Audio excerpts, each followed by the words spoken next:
4, 6, 8, 10, 12, 14, 16, 18, 20 minutes. 1 second before you start so we can get the timer hooked up for 20. And with all due respect, Ms. Triplett, I need to be honest. At some point, the council will probably look at this rule about giving everyone else others time, just in the spirit of time, to maybe limit. If we won't, then we won't. But I've heard talk, so just want you to know that. Are we set up for 20 minutes? Ms. Triplett, name and address. Fran Triplett. The floor is yours.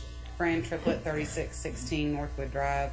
First, I would like to thank the council members for listening, working hard today to help with the audit, the time frame that we were given. I really appreciate each one of you taking the time to listen. And of course, Councilman Conrad, I appreciate you doing the resolution to change that. It really meant a lot, and it will help so many people. This will be somewhat of a refresher for council members that have been here, council meeting before last and this one. However, until we get firm answers, I'm going to keep talking. So, I asked council meeting before last several questions. The first one was, is there an in-network, out-of-pocket expense for retirees and actives? And just for the record, all active and pre-65 retirees on the Premier Plan, depending on which book you look at, if you look at what Cigna was provided from the administration, they are charging an in-network, out-of-pocket expense, 3,000 individuals with a 7,000 family cap. But if you look at the booklet that we were provided, that we based whether or not we would use city insurance, it says not applicable. I have those books all the way back for 15 years. It's always been not applicable.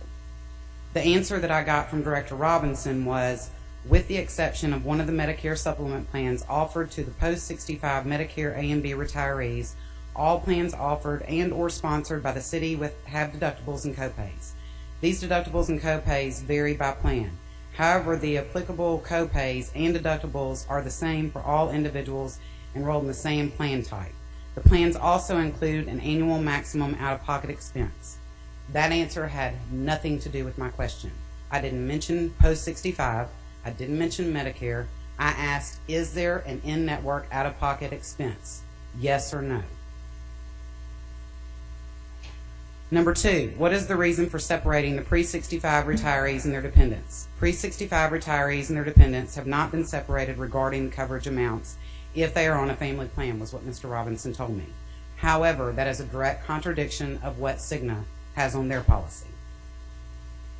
The second part of the answer that he gave was post-65 retirees with Medicare A and B, is this sounding very familiar?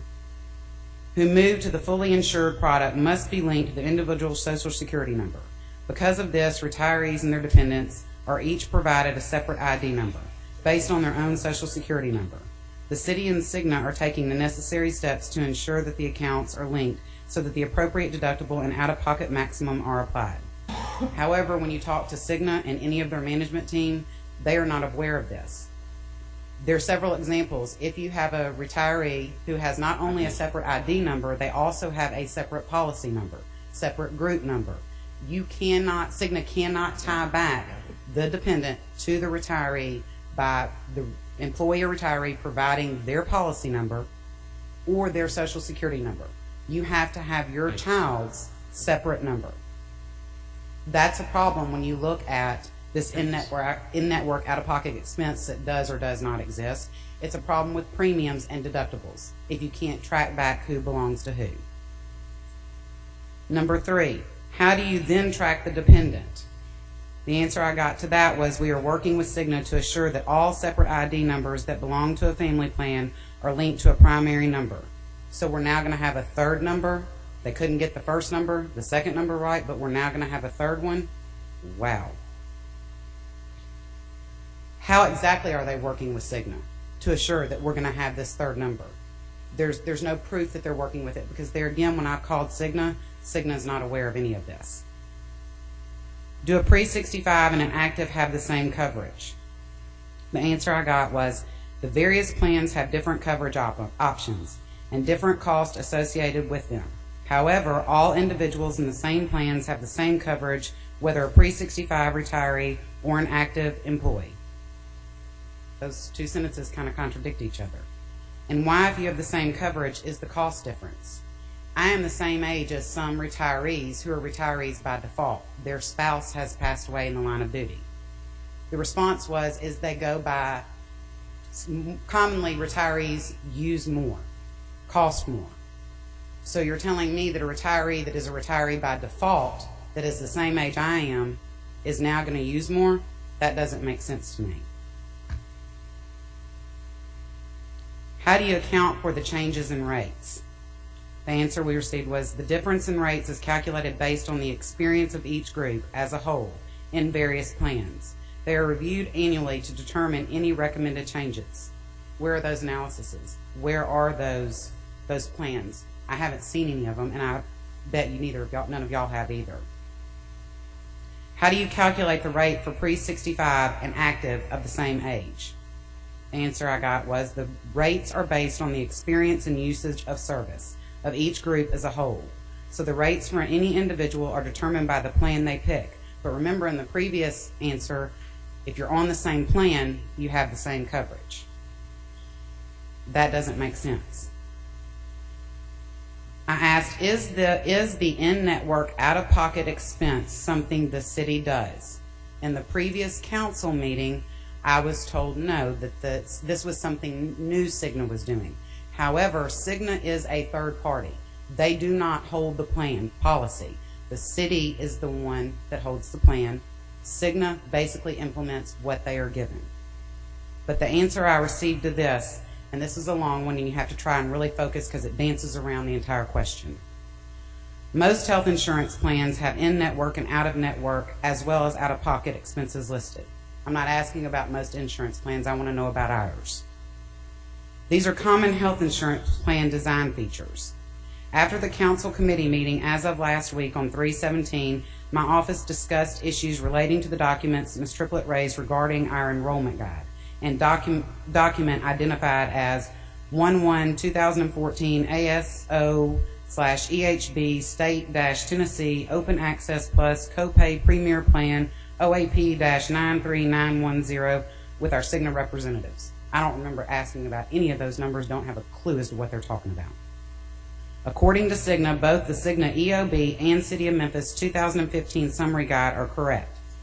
I showed every one of you that those two completely contradict each other, so how could they both be correct? I looked at this is still the answer. I looked at the summary guide and it shows a NA, meaning non-applicable, under the annual out-of-pocket OOP maximum medical. What this means is that there is no in-network out-of-pocket. But in the meeting today, they stated there was. This has to be met before the plan pays 100% because the Premier plan already pays 100%. That is not correct, and you were given an example today of a family who has been charged this in-network out-of-pocket expense, and the plan does not pay 100%. They are already out a couple of $100s because guess what? If you don't pay these medical bills, your credit gets shot. But in the meantime, Mr. Robinson is having to research this even though I showed it to him in black and white.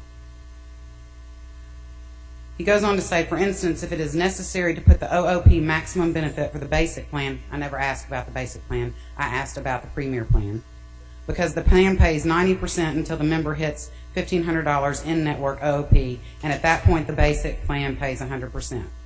There again, I never asked about the basic plan. So our issues here are, is we still have not gotten a direct answer. Meanwhile, these people, me, retirees, are all being charged. We don't get to say we have to research it. We have to pay the bill when the bill comes in. It's absolutely ridiculous that we still have a member that has not received a prescription card. Cigna shows no coverage for his spouse, but the city says he has coverage. His wife can't do without his medicine, so he has to pay for it out of pocket. He has been told on 4 different occasions he will receive it in 7 to 10 days. That was over 3 months ago. Every time, just like Mr. Berlin-Boyd said, every time you ask for answers, we don't get them. Or we get a bunch of nonsense about something that has nothing to do with it. I'm asking you as a council, enough is enough. I'm tired of getting up here and talking, and I know you're tired of hearing me talk. But I guarantee you I will be here every other Tuesday. You can take my time away from me. I will still talk. So please do the right thing. Hold this administration accountable. stop letting them